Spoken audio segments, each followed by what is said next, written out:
디멘전 투자자문 투자부문 송재경 대표와 함께 해보죠. 대표님 어서 오세요. 네, 안녕하세요. 와, 코스피 역사적 레벨 5,000포인트를 확인하고 또 단기 급등에 따른 매물 소화 과정을 겪으며 상승폭은 둔화되며 마감했던 하루였습니다. 사실 저는 5,000포인트를 딱 도달하고 나서 출연자분들 중에 우리 송재경 대표님이 가장 먼저 생각이 나더라고요. 25년 연초부터 우리가 니케이 지수 상승률처럼 가파르게 오를 수 있다라고 말씀을 해주신 분이 또 송 대표님이시거든요. 오늘의 5,000포인트 어떻게 보셨어요? 그저대로 감개무량하다, 이렇게 봐야 될 것 같습니다. 정말로 이게 1,000포인트 고점부터 제가 아마 이런 이 업계 주변에서 시작을 했었는데 네. 이게 지금 1,000단위로 이렇게 소위 2,000, 3,000, 4,000, 5,000을 보는 그 소위 기간이 상당히 좀 오래 걸렸었거든요. 그 사이. 그런데 정말로 3,000과 4,000, 5,000까지 다가오는 그 속도를 보니까 우리가 보통 과거에는 이게 빨리빨리가 약간은 우리를 너무 성급한 그러한 속성으로 생각을 했는데 요즘 AI 시대는 빨리빨리가 아주 꼭 필요한 그러한 기질 이러고 이제 증시에서도 빨리빨리가 이 5,000까지 끌고 오게 된 또 원동력 아닌가 싶은데요. 지금 여기 제가 한번 정리를 한번 해갖고 와봤습니다. 최초의 1,000포인트는 1989년에 한번 처음 돌파를 했었고요. 그 다음에 2,000까지 가는 데는 무려 18년 이상이 걸렸고요. 와, 네. 그 다음에 3,000까지 가는 데는 13년 5개월. 그 다음에 4,000은 한 4년 10개월 하면서 작년 10월경에 넘었었죠. 네. 그런데 대망의 5,000을 오늘 장중이긴 하지만 드디어 찍고 불과 3개월 만에 4,000에서 5,000까지 오는 어떻게 이렇게 시간이 단축될 수가 있죠? 정말로 어마어마한 속도다. 네. 그리고 확실히 시장은 그것은 기간을 보다는 그 안에 내용을 보고 시장이 움직인다라는 것을 다시 한번 생각해 볼 수 있었고요. 결국은 일본에서 봤던 그 세 가지의 화살, 아베노믹스에서 시작됐던 세 가지의 화살에서 통화 완화책, 재정 자극책, 그다음에 지배구조 개선, 요 세 가지 제에서 적어도 우리 두 가지 재정 자극과 지배구조 개선은 이미 이 이재명 정부가 시작되면서 전후부터 기대감이 있었기 때문에 이것 자체를 주가가 반영을 이제 하려고 시작을 한 것도 있지만 그보다 더 근본적으로는 전 세계에서 우리나라가 이익 증가율이 작년도 그렇고 올해 제일 많이 증가하는 나라입니다. 결국은 이익 증가만으로도 이 정도 5,000 달성이 가능했다는 걸 놓고 본다면 앞으로 더 기대가 되고 있는 상황이다. 이렇게 정리해 볼 수 있을 것 같습니다. 앞으로가 더 기대되는 시점이다라고 정리를 해주셨는데요. 5,000포인트가 숫자일 뿐 증권가에서는 코스피 상단 계속해서 상향 조정하고 있습니다. 그러니까 이익 대비, 기업들의 이익 대비 지수 상단의 레벨을 정하는 것이 또 이제 증권사의 일이잖아요. 이렇게 대형주 위주의 상승이 나오면서 삼성전자, 하이닉스, 현대차가 사실 이번 상승에 12월부터 1월까지 주역이기도 했는데 통상 상승장에서는요. 대형주 먼저 돈 다음에 중소형주로 좀 순환매가 옮겨 붙곤 했어요. 그렇다면 이번 상승은 대형주만 일단 올랐잖아요. 중소형주는 아직 조용하고 그렇다면 이제 중소형주의 차례가 아니면 대형주의 시간이 조금 더 남아 있을까요? 그럼 사실은 아무도 모른다. 결국은 가봐야 안다 말씀드리고 싶고요. 다만 확실한 것은 대형주의 상승 속도가 워낙 빨랐기 때문에 그렇게 놓고 보면 상당히 좀 피로감을 느낄 만한 이제 타이밍으로 가고 있는 것만은 분명하다. 그래서 대형주 상승장 속에 그 소위 상승 기울기 이거는 점점 좀 둔화될 수밖에 없는 상황으로 가는 것만은 분명하다. 우리 투자자분들 그걸 또 많이 느끼시고 계실 거고요. 그런 것이 또 오늘 또 일정 부분 차익 실현 이런 걸로도 나타난다고 볼 수 있을 것 같습니다. 근데 과거 우리도 봤지만 이 주식 투자라는 것은 약간은 선제적일 필요가 있습니다. 특히 중소형주로의 그런 소위 확산, 소위 매수 확산 정도는 언제 올지 알 수는 없으나 분명 그쪽으로 가는 것만은 분명하다 보셔야 될 것 같고요. 그렇게 듣고 본다면 조금은 선제적으로 대응하실 필요가 있겠다 말씀을 드리고 싶은데 저평가된 중소형주를 미리미리 포트폴리오에 조금씩 담아놓는 것이 언제 올지 모르는 중소형주 랠리에서 소외되지 않을 그러한 대응책일 것 같고요. 실제로 미국은 그러다 보니까 작년 11월 이후부터 지속적으로 러셀 2000이 좋은 성과를 보이고 있고 최근 한 달 동안도 S&P 500 지수는 보합이지만 러셀 2000은 6% 이상 상승하면서 확실히 소형주가 대형주보다 나은 모습을 보이고 있습니다. 아직 우리나라는 워낙 대형주의 지금 실적이 좋다 보니까 주가가 올라가고 있긴 한데 결국은 그 흐름은 중소형주로 확산이 될 가능성이 충분히 있기 때문에 소위 길목을 지키는 투자가 꼭 필요하겠다 이렇게 말씀드립니다. 네. 중소형주 타이밍도 준비는 해야 한다라는 말로 좀 정리를 해보겠습니다. 블룸버그 통신 외신에서도 이재명 대통령의 시장 친화 정책이 코스피 5천 돌파에 한 몫을 했다고 평가를 하기도 했습니다. 향후 기대되는 시장 친화 정책, 이제 어떤 것들이 좀 남아있고 또 이에 따른 증시 영향, 우상향으로 쭉쭉 뻗어나갈지 그렇게 생각하시는지 궁금합니다. 1차적으로는 아까 우리가 이제 아베노믹스 일본의 사례를 갖고 왔었지 않습니까? 네. 통화 완화책은 우리한테는 맞지 않습니다. 왜냐하면 기축통화가 아니기 때문에.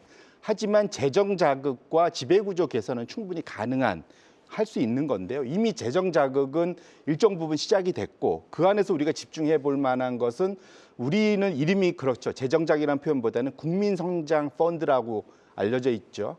총 5년간 150조 원 이상, 연 30조 원 이상을 저 아래 벤처부터 시작해서 쭉 투자해 나가는 이러한 것들이 준비가 되고 있는데 이런 것 자체가 어찌 보면은 우리가 일본에서 봤던 재정 자극책의 또 다른 면이 될 수 있겠다. 그렇게 볼 수 있을 것 같고요.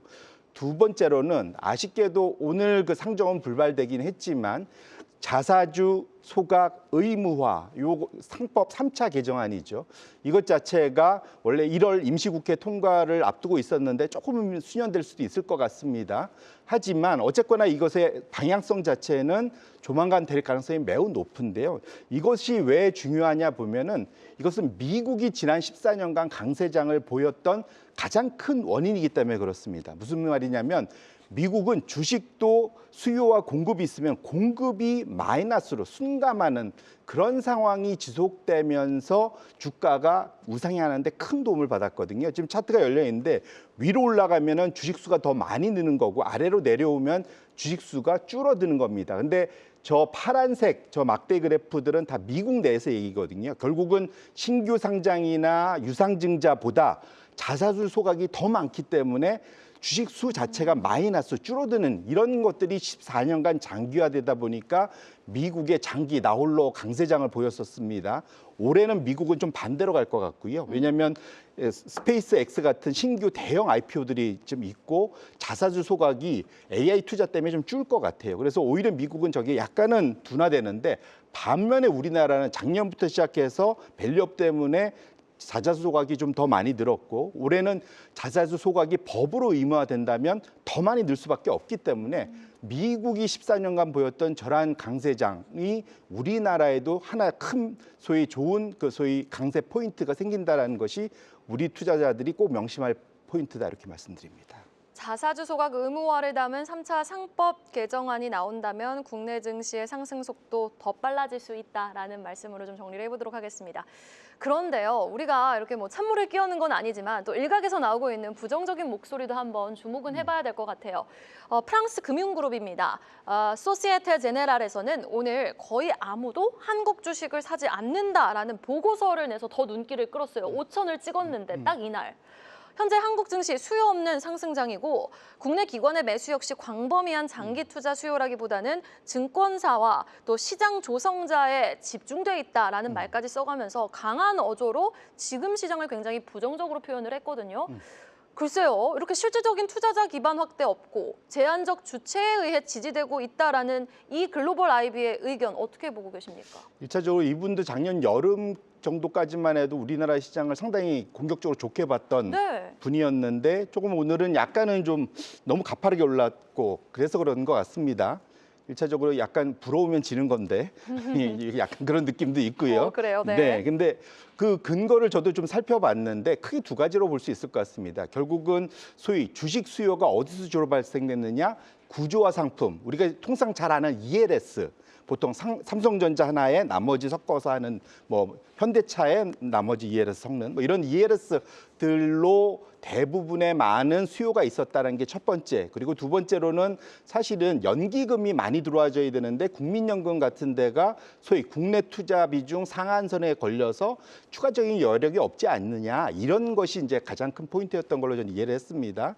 하지만 이걸 역으로 제가 질문을 하고 싶은 거는 거꾸로 말하면 그렇게 수요가 상당히 타이트하다고 그러죠. 특히 얇은데도 이렇게까지 많이 올랐다면 앞으로 수요가 좀만 더 늘면 얼마나 더 많이 오를 수 있겠느냐 역으로 질문할 수 있을 것 같고요. 두 번째로는 국민연금 같은 경우는 그 안에서 보통 3개년, 5개년 개념으로 장기 투자 비중을 지역별로 나누는데 지금 미국 시장에 대한 글로벌 그런 그 투자 뷰가 이제 미국 시장이 점점 비중을 좀 줄여야 되는 거 아니냐가 내부에서부터 얘기가 나오기 때문에 미국을 줄이면 어디로 가야 되겠습니까? 국내 아니면 나머지 국가들로 가야 되거든요. 그래서 오히려 국민연금은 여기서 갇혔다기보다는 추가적으로 상승, 소위 그 투자 비중을 늘릴 수 있는 룸이 열려 있는 거다라고 역으로 저는 해석을 해볼 수 네. 있을 것 같습니다.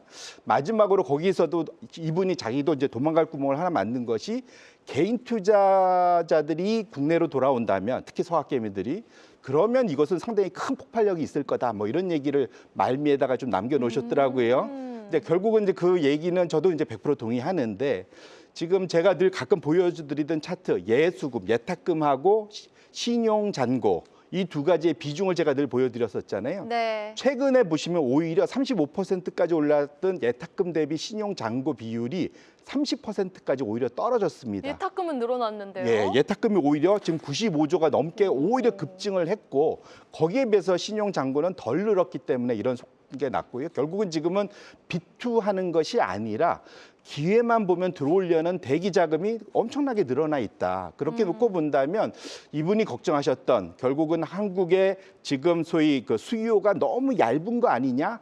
그게 아니라 대기하고 있는 자금이 저렇게 많기 때문에 오히려 앞으로의 이분의 의도를 100% 해석한다면 이후에는 오히려 이것이 반대적으로는 장점이 될 수 있게 해석할 수 있기 때문에 너무 걱정할 필요는 없겠다. 저는 이렇게 말씀드립니다. 서학개미들도 돌아올 수 있고 여기에다가 국민연금도 비중을 상향할 수 있는 여력 충분하니까 스프링처럼 되려 더 튀어나갈 수 있는 힘은 있다라고 정리해 주셨습니다.